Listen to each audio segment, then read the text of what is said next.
Tokyo does not have a lot of kids running around. This was one thing that was very interesting, and sometimes we had a lot of people kind of actually looking at us because we had a little one. You don't see them running around very much unless you go to kid-friendly places. It's pretty hard to come by. Most of the time when you're in kind of high traffic areas, it's very quiet. They don't like to have a lot of screaming kids in the area. So we did a couple things to adjust to this. One is we gave Caitlin lots of breaks throughout our day. We always planned something where it was okay for her to run around and do all those things.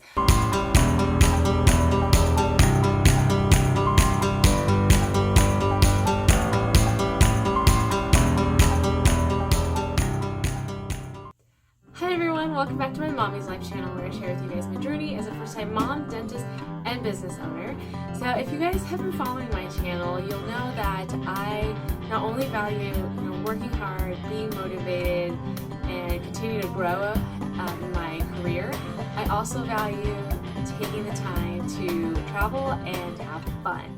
So this video is going to be a continuation of our most recent adventure, which was a trip to Tokyo out in Japan, and it's the first time we've ever gone there, so it was very exciting to see a whole new culture and how different it can be traveling with a toddler to this place. So in today's video, I want to share with you guys a few more pointers if you guys decide to go to Japan, which I highly recommend, even if you have little ones, older kids. It's amazing. So here we go.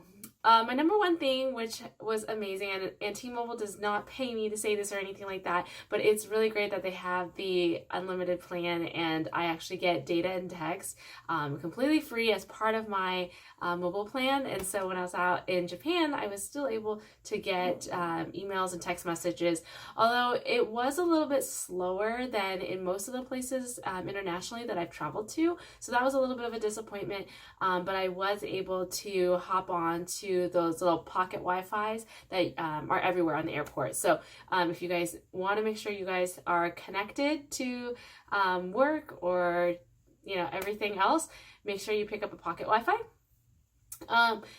This was also a really good point because I feel like as a small business owner, or if you're high in a managerial role, it is so hard. I know we say we go on vacation, but I think many of you guys would agree it's pretty hard to actually be on vacation, where it's as if you don't have a phone and you don't check any emails or anything like that. So I'm not gonna lie, I definitely was checking emails, but it was nice with the time change that I was able to get up extra early, get all of that done, and I was still able to enjoy the rest of the day. So plan to turn off your notifications if you're somebody that gets notifications all the time, and just kind of designate one small chunk of your time in the day to do all the work things that you have to, if you absolutely must.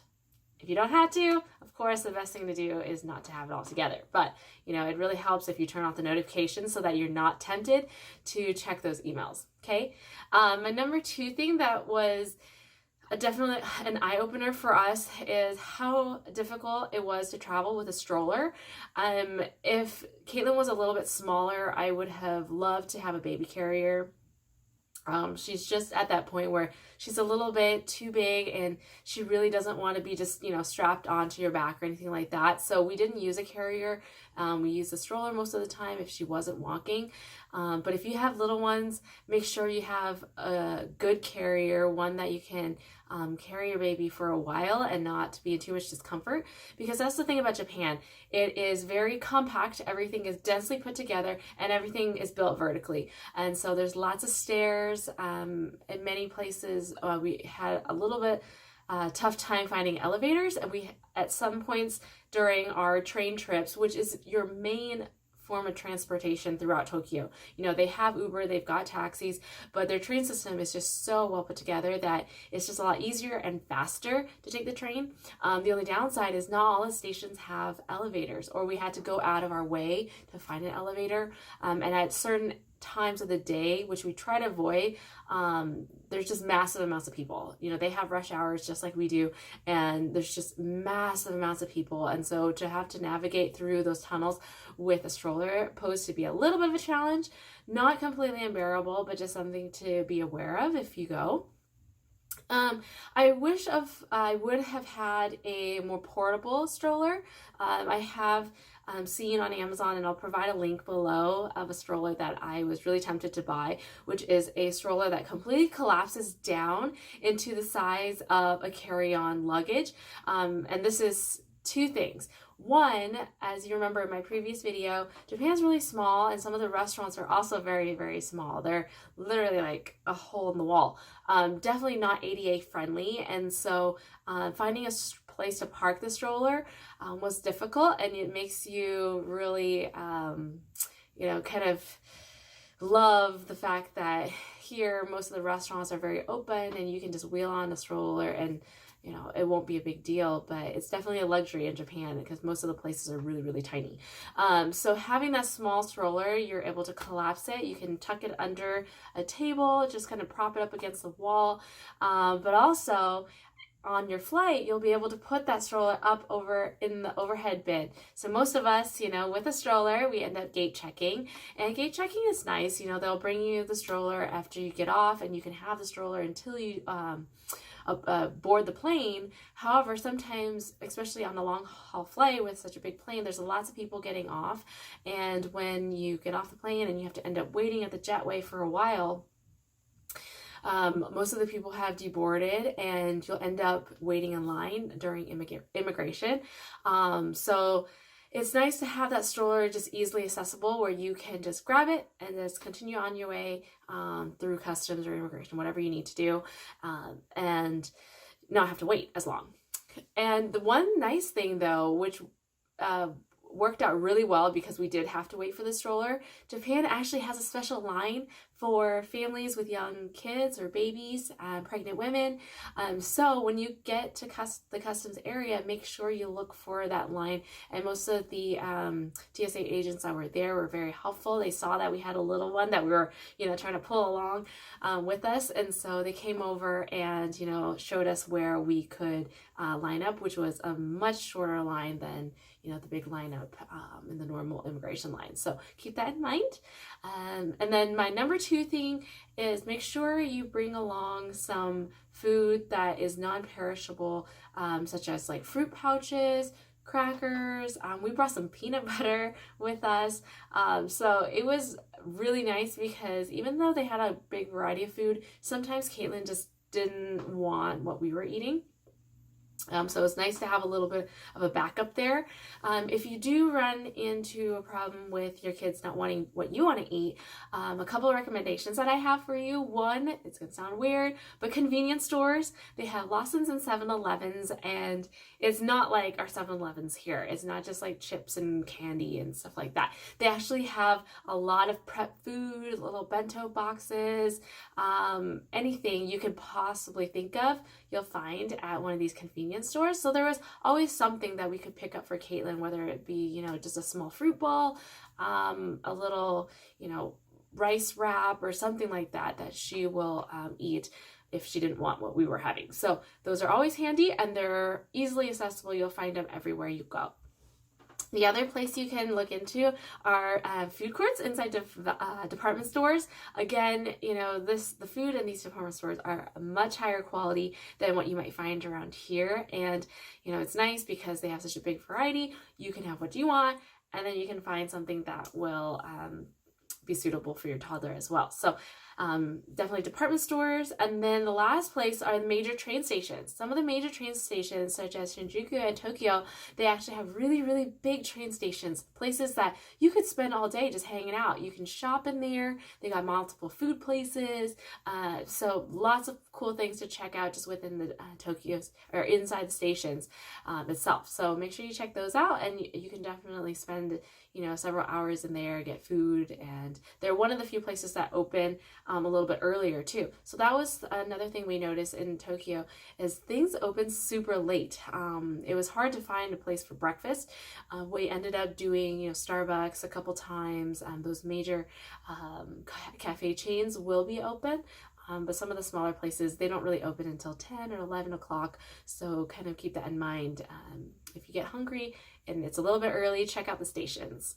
So the next thing on my list to get you guys up to date on is also Tokyo does not have a lot of kids running around. This was one thing that was very interesting, and sometimes we had a lot of people kind of actually looking at us because we had a little one.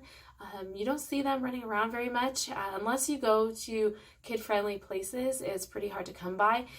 Most of the time when you're in kind of high traffic areas, it's very quiet. They don't like to have a lot of screaming kids in the area. So we did a couple things to adjust to this. One is we gave Caitlin lots of breaks throughout our day. We always plan something where it was okay for her to run around and do all those things. And so there's lots of really nice parks in Japan.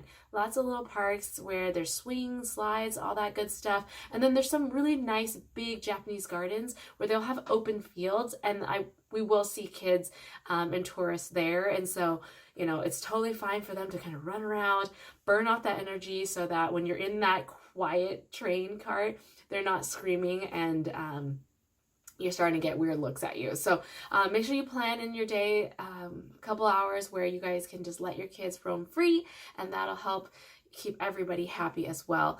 It was also nice, since we had the Wi-Fi, that we would give her some phone time. So during certain times where we just couldn't get her to sit still, we'd let her watch a video during our transportation, so that everybody was still on the same page.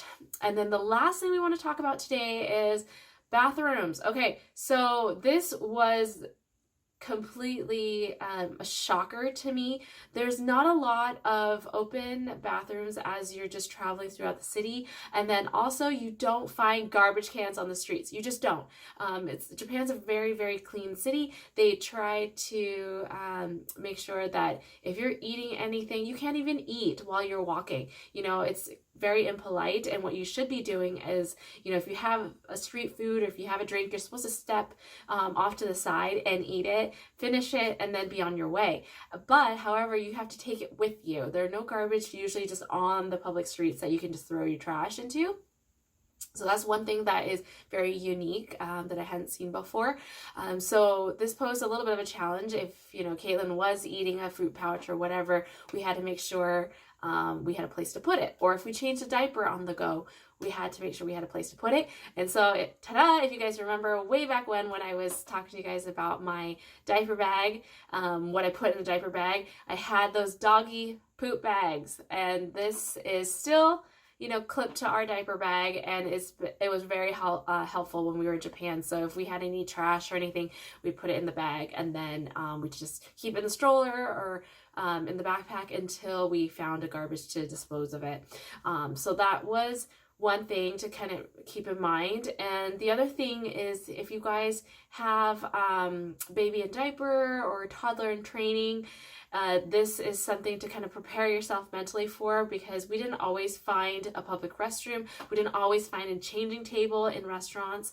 Now, most of the bigger restaurants will have baby-friendly areas, so don't worry about that. But if you guys go to kind of smaller, kind of outside the tourist areas, you may not find a changing table. So you got to get creative. There was a couple times we kind of discreetly changed her in the stroller.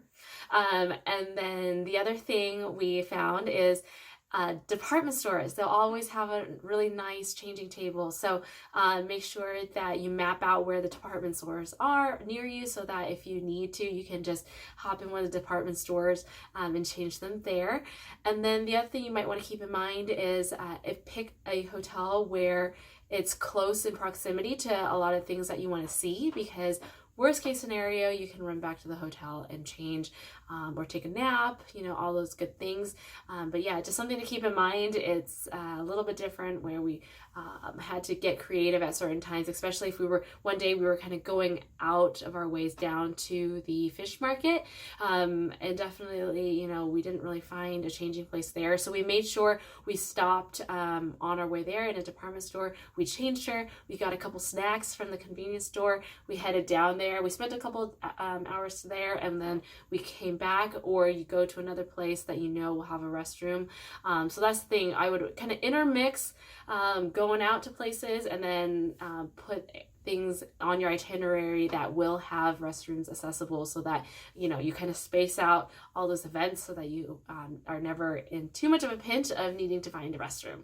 Okay, so I hope you guys enjoyed this video, and, you know, I'll show you guys a few more highlights of our trip. It was amazing. You know, we definitely had to make adjustments, make accommodations to make sure that, you know, Caitlin was well fitted into our adventures. If we didn't have her, you know, I would probably have gone into more of the tiny mom and pop places, but it was okay. We still saw Japan in a you know, new way, and we could not have dreamt of going without her. So you guys, don't be afraid, you know, to take your kids on vacations. It's going to be different, but you're going to love it. You guys are going to create memories that, you know, will last and, you know, be with you guys forever. So that's it for today. I hope you guys enjoyed this video, and we'll see you guys next time. Bye.